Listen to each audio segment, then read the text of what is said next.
Eu estou há muito tempo devendo esse vídeo para vocês sobre o que é a extrema-esquerda. Já falei muitas vezes aqui sobre o que é a extrema-direita e quem são os extrema-direita no Brasil, mas uma pergunta que muita gente me faz e que finalmente eu vou responder agora: o que é a extrema-esquerda e o que define a extrema-esquerda, tanto no Brasil quanto no mundo. Como habitual, eu vou usar uma série de referências aqui, todas elas estrangeiras. Isso por várias razões. As pessoas me perguntam por que eu não uso autores brasileiros. Primeiro porque quando eu quero investigar essas questões aqui, envolvendo a ascensão do extremismo, o meu interesse é compreender como o mundo inteiro está passando por esse processo, porque é uma coisa global. A ascensão da extrema-direita populista no mundo é algo que ocorre na Europa, nos Estados Unidos, em vários outros países, não apenas no Brasil. Então, meu interesse é compreender esse fenômeno global. E, por outro lado, também para evitar certas críticas, porque se eu pego um autor, um doutor em ciência política da USP, por exemplo, um historiador da USP, embora eu saiba que existam grandes profissionais, grandes pesquisadores no Brasil, respeitados e que são sérios naquilo que fazem, se eu apresentar um autor brasileiro, no ato, a crítica da extrema-direita será: ah, mas esse aí é um esquerdista doutrinado pela cartilha do MEC. Eles querem desclassificar as fontes brasileiras com base nesse preconceito que todos os acadêmicos brasileiros são esquerdistas sem credibilidade. Então, para evitar esse tipo de crítica rasteira e estúpida, eu prefiro optar por autores gringos, porque pelo menos eu sei que esse argumento não será válido. A pessoa não pode atacar a sua fonte com base nesse argumento tosco e bitolado. A não ser que ele suponha que todos os pesquisadores do mundo, da Oxford, de Cambridge, de Harvard, são todos esquerdistas doutrinados pela cartilha do MEC. Então, para começar aqui, para definirmos o que é extrema esquerda, inclusive algumas pessoas dizem que eu sou de extrema esquerda, né? Então a gente vai entender agora se eu sou ou não de extrema esquerda. Então, para começar aqui, eu quero usar uma fonte que o autor é Andreas Fagelhorn, que é um PhD em ciência política, no texto Comparing Far-Right and Far-Left Parties in Contemporary Europe, que é comparando partidos de extrema-direita e extrema-esquerda na Europa contemporânea. Então ele começa com duas definições ali. Primeiro ele define o que é extrema-direita, que tem a ver com a definição que eu dei no vídeo de ontem, em outro vídeo que eu já fiz sobre isso, e depois ele passa a definir o que é a extrema-esquerda. Então ele tem duas definições, uma mínima essencial, qual é o elemento mais básico para você entender o que é extrema-esquerda, e depois ele apresenta uma definição mais detalhada. Então vamos começar com a definição mínima dele. E eu vou citar aqui o texto. O atributo essencial para definir a extrema-esquerda, incluindo de maneira explícita ou implícita em todas as definições do grupo, é o socialismo anticapitalista. Então, o elemento básico da extrema-esquerda no mundo inteiro, na Europa e no mundo inteiro, é o socialismo anticapitalista. Se não houver isso, se não houver esse elemento, não é um partido de extrema-esquerda, não é uma ideologia de extrema-esquerda. Pode ser de esquerda, pode ser de centro-esquerda, pode ser de centro, mas não é de extrema-esquerda. Geralmente a ideologia é marxista ou de cunho marxista, mas nem sempre também. E identifica na sociedade uma tremenda desigualdade social causada pelo capitalismo, e essa ideologia identifica na sociedade uma tremenda desigualdade com base econômica e política. E eles visam, a proposta desses partidos é uma redistribuição dessas riquezas, a redução da desigualdade. E depois, mais adiante, ele indica 10 atributos, que seria a definição mais detalhada dele. Então, assim, quais são os atributos? Ecologismo, preocupação com o meio ambiente, ambientalismo, feminismo, multiculturalismo, ou seja, aceitação de diferentes etnias, de diferentes culturas no interior de uma mesma sociedade, ética liberal, que seria a liberdade para as minorias sexuais, como a comunidade LGBTQ+, anti-imperialismo, ou seja, uma rejeição das políticas externas de países desenvolvidos que dominam ou conquistam ou subjugam países em desenvolvimento, antifascismo, eles são antissistema, ou seja, muitos partidos criticam as democracias, segundo eles, são instrumentos de dominação das elites. O populismo, e aqui você tem o único atributo que se assemelha à extrema-direita também, que é o populismo, que é essa noção de bem versus mal, que nós somos os representantes do povo versus uma elite corrompida. E nesse caso das extremas esquerdas, a elite corrompida é essa burguesia que usa o capital para explorar o trabalhador. E por fim, o último atributo é a antiglobalização, porque, segundo eles, essa política neoliberal favorece também a desigualdade social no mundo. Tanto entre países, de países ricos versus países pobres, tanto no interior de uma sociedade entre as elites multimilionárias e os pobres. Então aqui você tem a definição do Andreas Fagelhorn. E ele cita nesse texto dele aqui, inclusive vários textos que mencionam a extrema-esquerda citam também, é um texto do Luke March, que é mestre em ciência política e PhD em estudos russos e da Europa Oriental. Ele tem um texto chamado Contemporary Far-Left Parties in Europe, From Marxism to Mainstream, que é partidos de extrema-esquerda contemporâneos na Europa, do marxismo para o mainstream. Ele mostra aqui nesse texto como após a queda do Muro de Berlim e o fim da União Soviética, os partidos de extrema esquerda, os partidos de esquerda em geral, tiveram que se reorganizar tanto ideologicamente quanto estruturalmente para lidar com o colapso do modelo socialista. Você tem o fracasso da União Soviética, que era o norte ideológico para muitos partidos de extrema esquerda, e depois disso eles têm que repensar qual é o papel deles, qual é o papel do comunismo e qual é o papel do socialismo no mundo atual.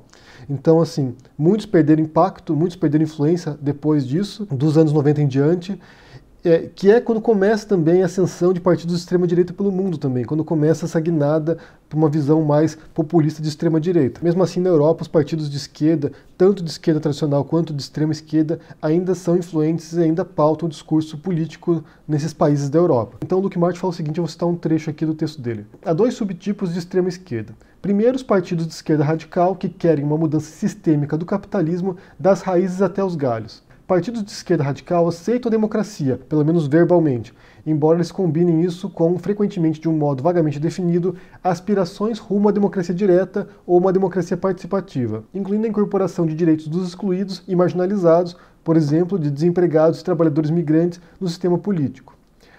O anticapitalismo deles não envolve mais uma economia planificada, mas em oposição ao capitalismo globalizado neoliberal, associado de maneira ampla ao chamado Consenso de Washington. Partidos de extrema-direita em contraposição têm grande hostilidade em relação à democracia liberal, geralmente denunciando toda a concessão às forças políticas burguesas, incluindo a social-democracia, enfatizando a luta extraparlamentar e definem anticapitalismo de maneira mais estrita, geralmente considerando o livre mercado uma maldição. Então, assim, na extrema-esquerda tem duas variantes.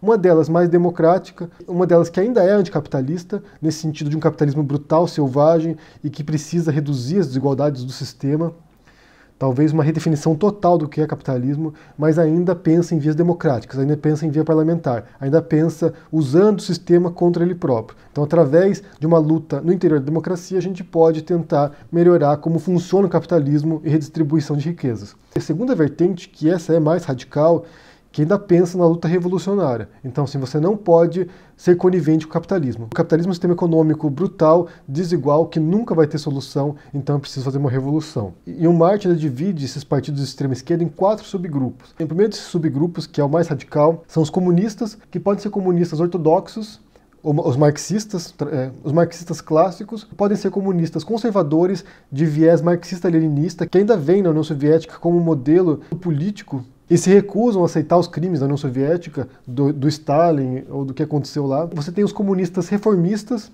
que descartam o modelo soviético e que se aproximam da agenda da nova esquerda, da New Left norte-americana, que são as pautas identitárias. Feminismo, ambientalismo, luta por direitos civis. Nesse subgrupo você teria no Brasil o PSTU, o PCdoB, que seguiam pelo marxismo e leninismo, o PCO e o PCB. Um outro subgrupo são os partidos socialistas democráticos, que não são exatamente democráticos em alguns casos, mas que se opõem ao modelo totalitário do comunismo. E costumam criticar as democracias sociais porque seriam coniventes com o capitalismo, com o neoliberalismo. Então, no Brasil você tem o PSOL. E nos Estados Unidos você tem uma ala dos democratas que são socialistas democráticos. Você tem o Bernie Sanders, Alexandria Ocasio-Cortez, inclusive ganharam bastante espaço nessas últimas eleições aí para o parlamento lá. Em terceiro lugar, o terceiro subgrupo são os partidos socialistas populistas, que lutam contra elites corruptas.